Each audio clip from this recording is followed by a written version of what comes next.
Join me in a journey back to 1930s Cincinnati, Ohio. The city was in flux, caught between the old world and the new, its streets echoing with the sounds of streetcars and German dialects, with swing jazz floating through the air from the West End. The Over-the-Rhine district was a tightly knit enclave of German immigrants, where beer halls, butcher shops, and bakeries lined the brick-paved streets, and neighbors still knew each other by name. But the Great Depression had cast a long shadow. Money was tight, jobs were scarcer, and trust could be easily bought with a warm meal and a kind word. It was a place where traditions ran deep, but vulnerability ran deeper, especially among the aging men who clung to memories of the old country while trying to survive in a new one. In this fragile space between familiarity and fear, one poisoner found her hunting grounds. She offered more than warm meals and kind company. Her elderly clients thought they'd found a caregiver and a friend, and sometimes maybe more than a friend. With a wink and a nod and a lot of charm, she lured them to her web, where our poisoner offered them something that at first taste was comforting, but turned into something very deadly.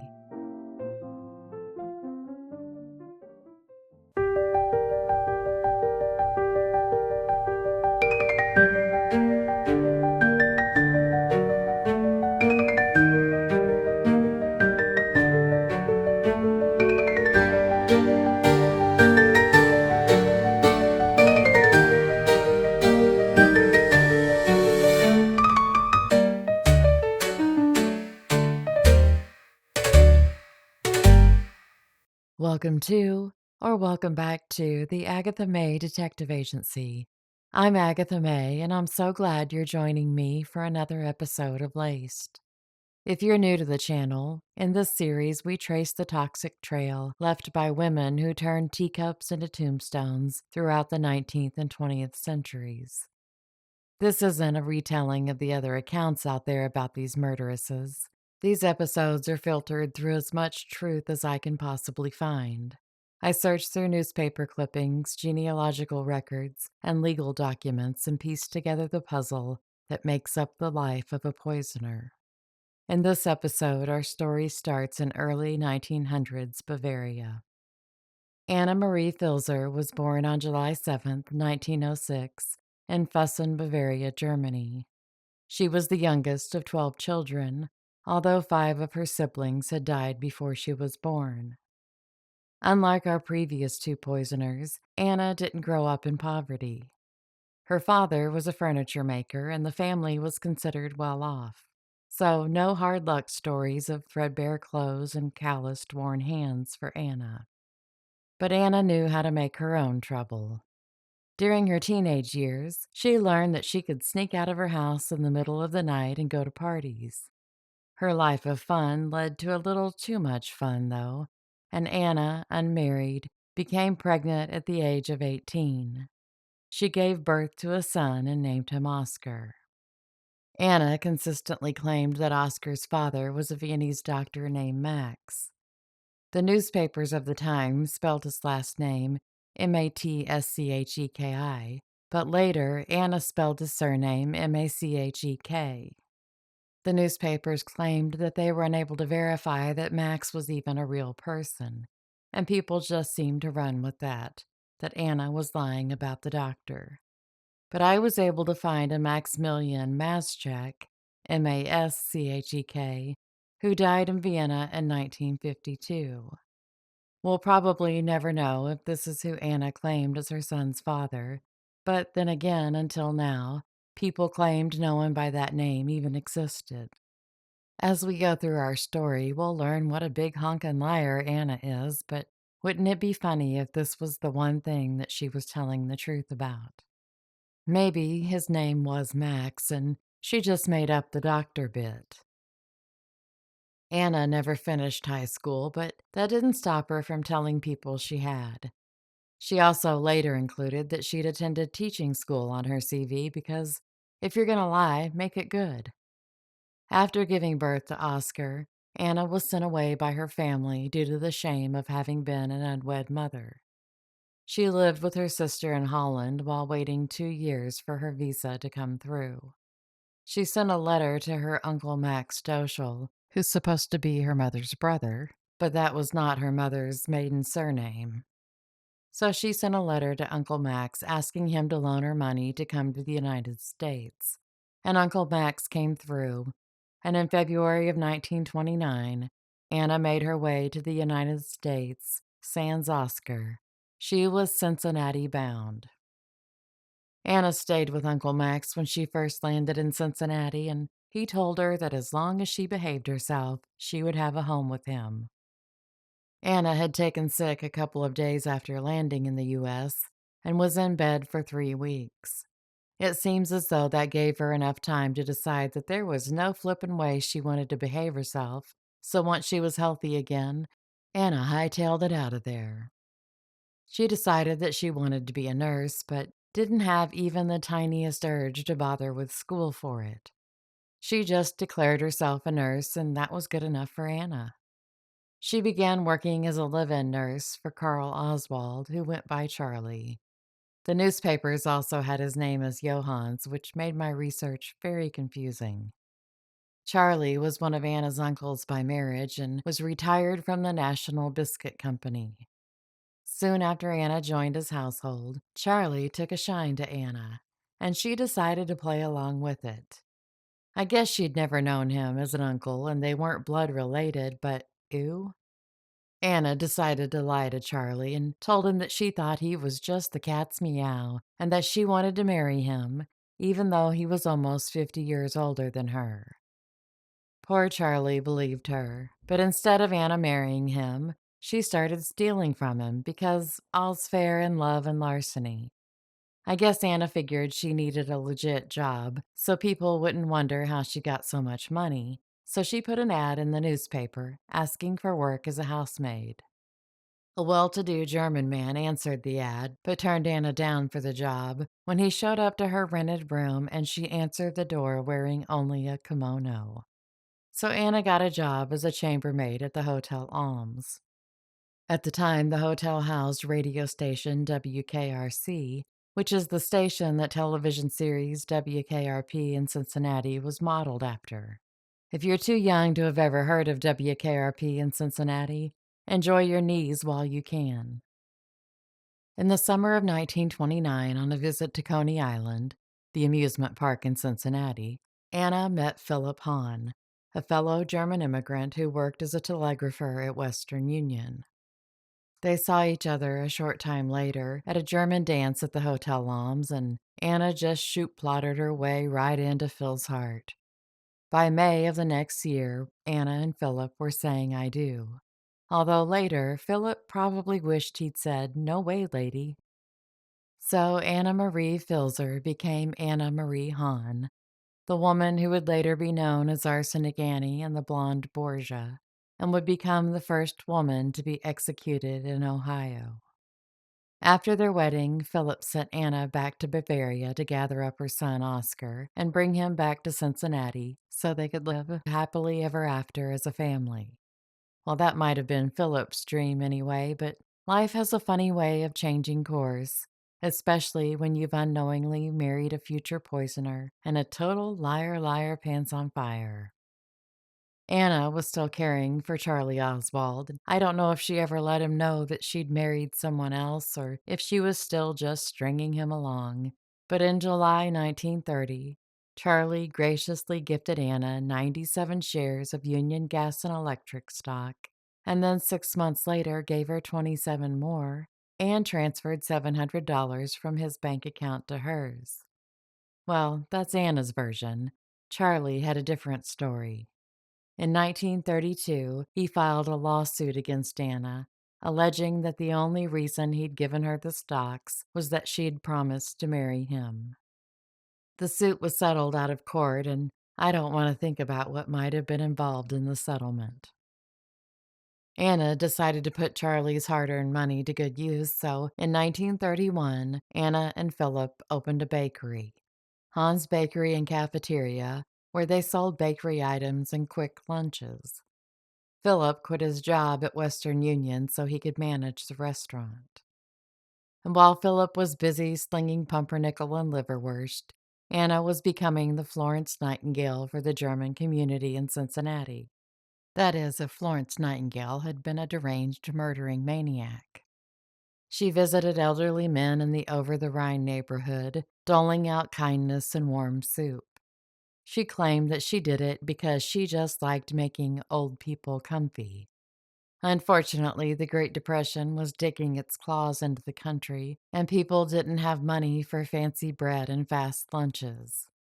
On February 17th, 1932, the bakery and cafeteria was closed, and they had to sell their bakery equipment at auction to pay creditors. On August 11th, 1937, Anna's world began crumbling. She was arrested, and I'm sure that some in the community were shocked, but I think others had always given Anna the side eye.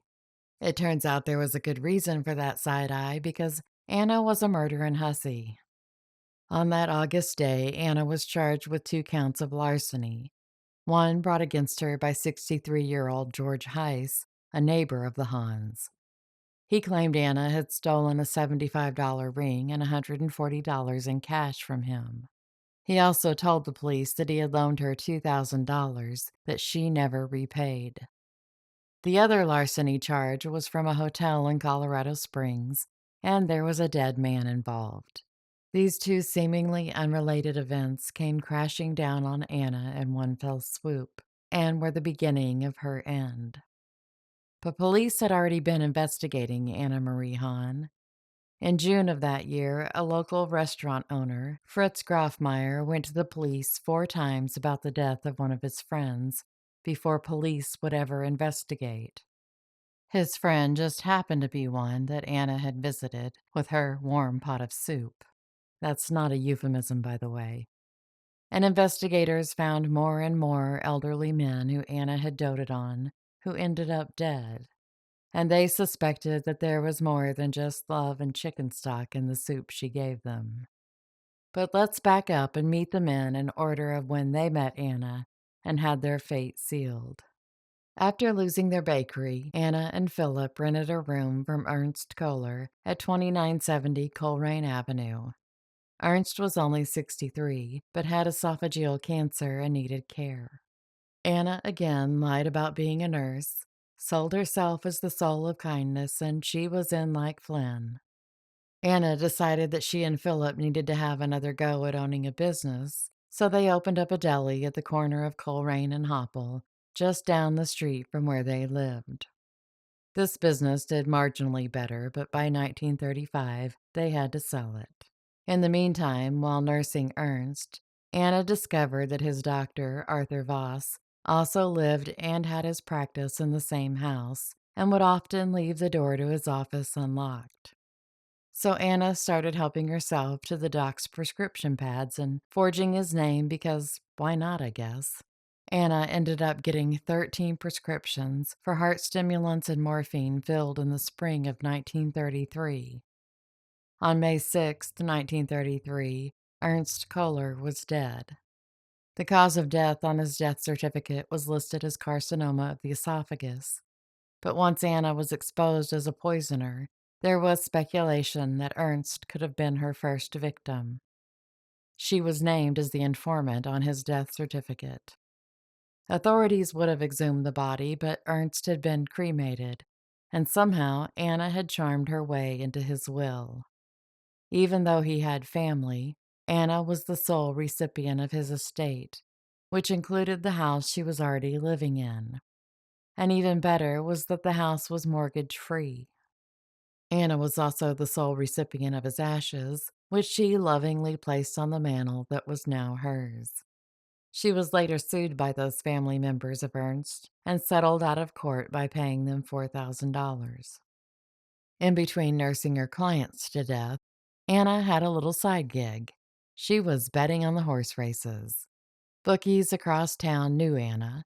One was quoted as saying that she was poison to him. Well, buddy, just be glad it wasn't literal poison. There were reports that Anna allowed herself to lose $50 a day on gambling, which would be about $1,200 today.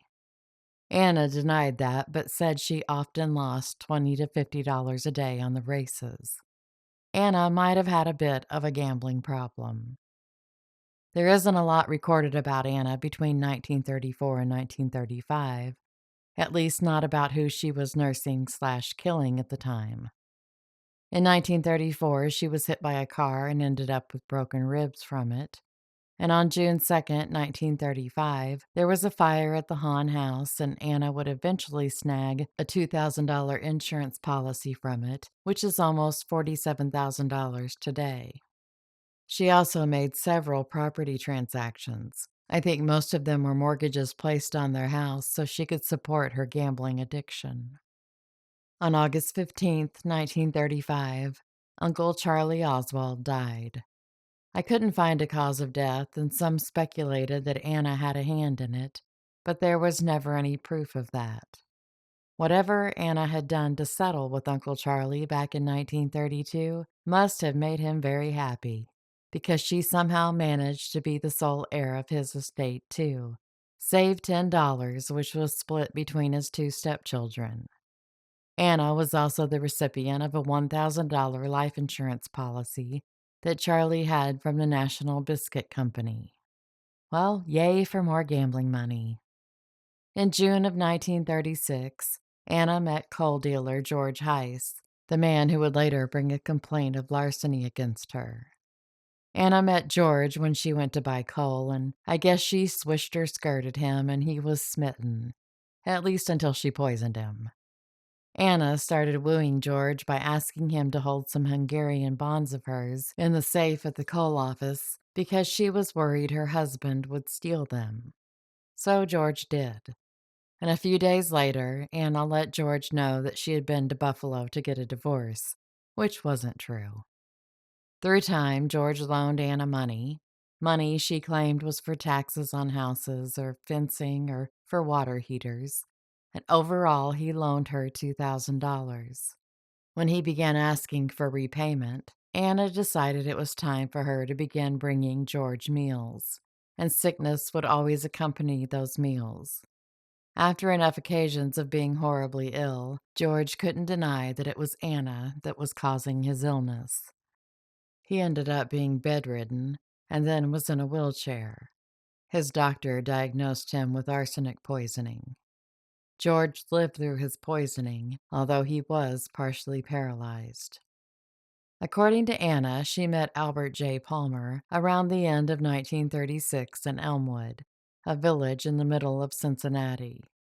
It was also a village where a whole lot of betting on the horses happened. Most accounts have his surname as Parker, but Albert's surname was definitely Palmer. Albert was a retired railroad crossing watchman and was 72 years old. There were a number of notes found that Anna had written to Albert, and they were addressed to "My dear sweet daddy," ugh, and would be signed with endearments such as, "With all my love and lots of kisses." She later tried to claim that the reason that she addressed the letters to him in such a manner was because she looked at him as a father figure. Girl, nobody's believing that. Anna also borrowed money from Albert and then just never seemed to pay it back. Albert died on March 26, 1937. The official cause of death was heart disease, but his body was later exhumed and arsenic was found in his system. Albert's wife Lita had died a little less than 2 years before him, and I wonder if maybe Anna didn't know Albert a little sooner than she admitted. Did she ever know Lita? And I wonder what Lita's cause of death was. Jacob Wagner was the friend that the restaurateur Fritz Grafmeyer had gone to police about, and Anna started visiting him in May of 1937. She told people she was his niece. Jacob didn't live long after Anna began her visits. On May 29th, he became ill, and by June 3rd, he was dead. After his death, a note was found under his mattress that read, "I am very sorry this had to happen." The problem with the note was that it was written in English, and Jacob couldn't write English. There were other notes that Jacob had supposedly written in the midst of his illness that were sent to his bank. The first was received on June 1st that read, quote, I am very sorry what happened Saturday night. My book I found under a paper on the shelf. It all was a mistake, and don't want my niece, Mrs. Hahn, to be accused of anything. I've been sick since Saturday evening, and leave it up to Mrs. Hahn to straighten this matter out. Jacob Wagner. End quote. The next two notes were received on June 3rd, but were after his death. They read, Please give Mrs. Hahn a check, $1,000 balance in her name, Jack Wagner. Now, I have no idea why Jack and not Jacob, unless that was Anna's pet name she'd given him. And the last note read, I am giving Mrs. Hahn full power of everything. Anna later admitted that she had stolen his checkbook, and Jacob Wagner was threatening to report it to his bank. So, once again, Anna rolled out her Meals on Wheels cart. Tests later showed that Jacob had 4 times the lethal amount of arsenic in his system. One of Jacob's neighbors was thought to have been poisoned by Anna as well. Anna had gone into a grocery and confectionery owned by a Mrs. William Profiter. Anna bought some ice cream and took it to a Mrs. Kohler. She was no relation to Ernst, and Mrs. Kohler immediately became ill. When Mrs. Profiter caught Anna trying to get in good with Mrs. Kohler's sister, Mary Arnold, she let Anna know how the neighborhood felt about her. Quote, We don't like you around here. To us, you look like a mess. End quote. Well, boy howdy, was Anna ever a mess. George Gesselman lived just around the corner from Jacob, and like Jacob, Anna chose him worthy of receiving her help. She tried denying she knew him, but witnesses placed her at George's house the week before he died. According to George's banker, George was a frugal man and would withdraw $25 a month from his account. That's a little over $550 today. He lived a quiet life alone, renting a single room in a house on Elm Street. He had 2 children, but hadn't seen either of them in years. He had little except for clothes. According to neighbors who'd been in his room, it was always pristine, and they had seen his wardrobe full of suits, shirts, ties, and hats. But on July 1st, after meeting Anna, George, who would always withdraw $25, suddenly withdrew $100. He was found dead on July 6, 1937. He was found lying on his bed, naked. There were pans on the stove with food in them, and when they were tested, they both had arsenic. I think him being naked might tell us what Anna could have possibly been doing for her money, and the reason she was so quickly able to get it out of these men. George's death was ruled as homicide by arsenic poisoning. And now we're to the theft and the victim in Colorado Springs. That dead man's name was George Obendorfer. He was a retired cobbler in Cincinnati, and Anna was near his home one day when the heel broke off of her shoe. George offered to take his retired hammer off the shelf and fix her shoe for her, and I guess that was that. On July 21st, Anna, her son Oscar, and George Obendorfer left for a trip to Colorado. They went to Denver first, and by the time they got to Colorado Springs, George was ill. They checked into the Park Hotel on July 30th, and by August 1st, 1937, George Obendorfer had died. It was reported that Anna had fed him copious amounts of watermelon before his death, and that used to be the preferred method for administering poison to rats. An autopsy revealed that George had arsenic in his system. While Anna was at the hotel, there was a theft of rings valued at $300. A clerk at a local pawn shop told police that a blonde woman and a young boy came in and tried to pawn the rings but weren't offered enough money for them. Later, Anna tried to claim that Oscar had found the rings in the grass outside the hotel. She seemed to always have an excuse for everything. But her excuses weren't enough to keep her out of trouble. After her arrest, she never went home again. Soon after the larceny charges, Anna was charged with murder, and her trial began on October 11, 1937. She sat and listened to 96 witnesses that had been called by the state. These were neighbors, family, and friends of her victims, toxicologists, doctors, and handwriting specialists. The evidence was brought forward: forged wills, forged checks, letters, and the most damning piece of evidence was a small, worn purse that Anna had carried with her to Colorado. Chemists had picked tiny flakes of arsenic from the lining of the purse. That's the piece of evidence that convinced 11 women and one man on the jury that Anna was guilty of murder. She was found guilty on November 6, 1937, and sentenced to death. Anna's attorneys filed appeals and stays of execution, and they managed to prolong her life another year. But on December 8, 1938, Anna was executed by electric chair. She collapsed before getting to the chair and had to be placed in it by 2 guards. She pleaded to the witnesses to help her and begged the warden, "Mr. Woodward, don't do this to me. Think of my boy. Can't you think of my baby?"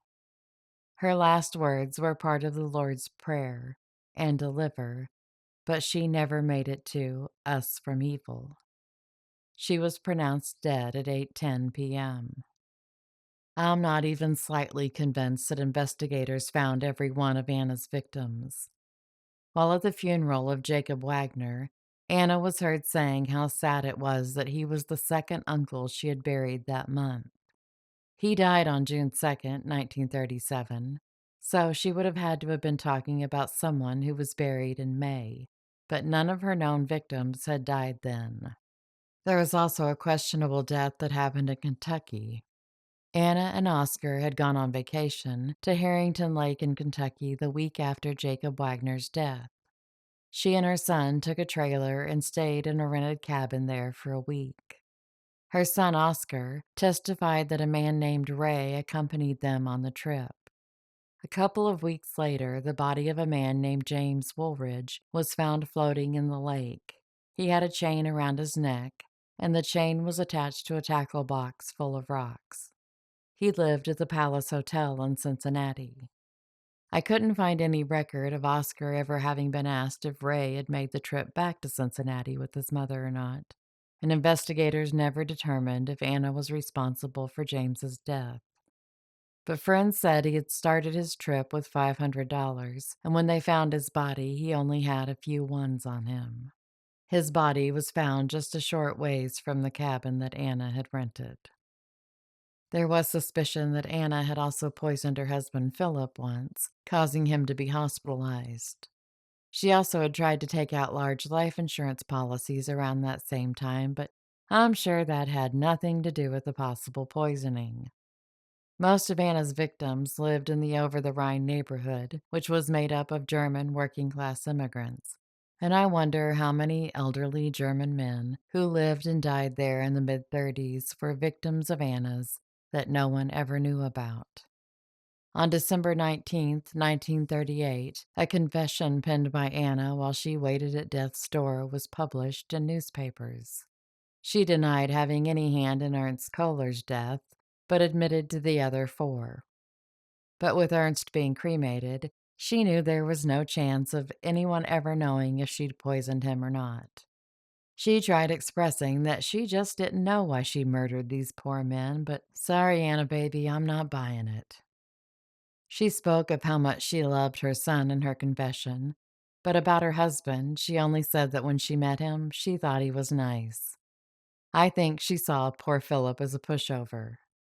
He wasn't a big man by any standards. He was only 5 feet tall with a slight build.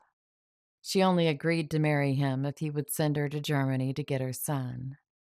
I can't imagine what it was like for poor Philip and Oscar to have to sit in a courtroom day after day and learn such horrible things about your wife and mother.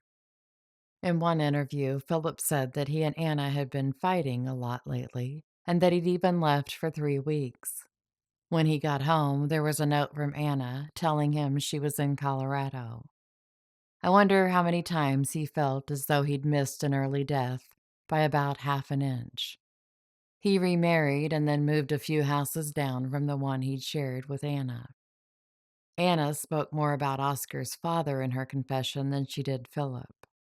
She said they'd met, fell in love, and he'd promised to marry her. When she got pregnant, she thought they would get married and have a happy little family.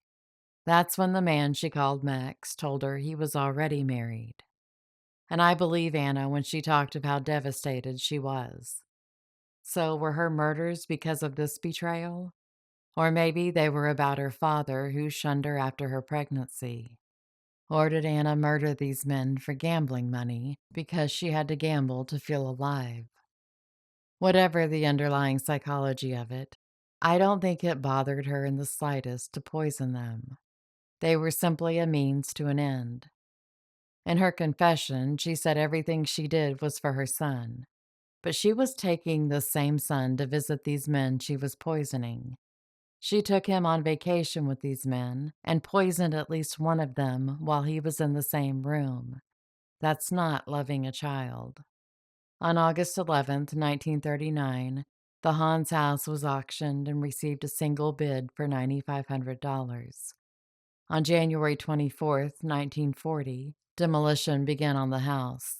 A grocery store was built on the land. George Heiss lived to be 78 in spite of the damage caused by being poisoned. He died on August 12th, 1953, 16 years and a day after filing those charges of larceny against Anna Hahn. Philip died in 1989 at the age of 85. Anna's son Oscar seems to have disappeared. Philip had never adopted him, and after Anna's arrest, his family in Bavaria said they wanted to take care of him. So it's assumed he went to live with them, far away from the stain his mother had left on humanity. Some have speculated that he changed his name so he wouldn't be associated with her, and I can't say that I would blame him. Thank you for joining me for another episode of Lace. If you enjoyed this story, please consider liking, commenting, and sharing as it helps the channel grow. Next time, we're stepping back into the shadows of the late 1800s to meet another murderess who chose poison as her method. Until next time, stay safe and be happy.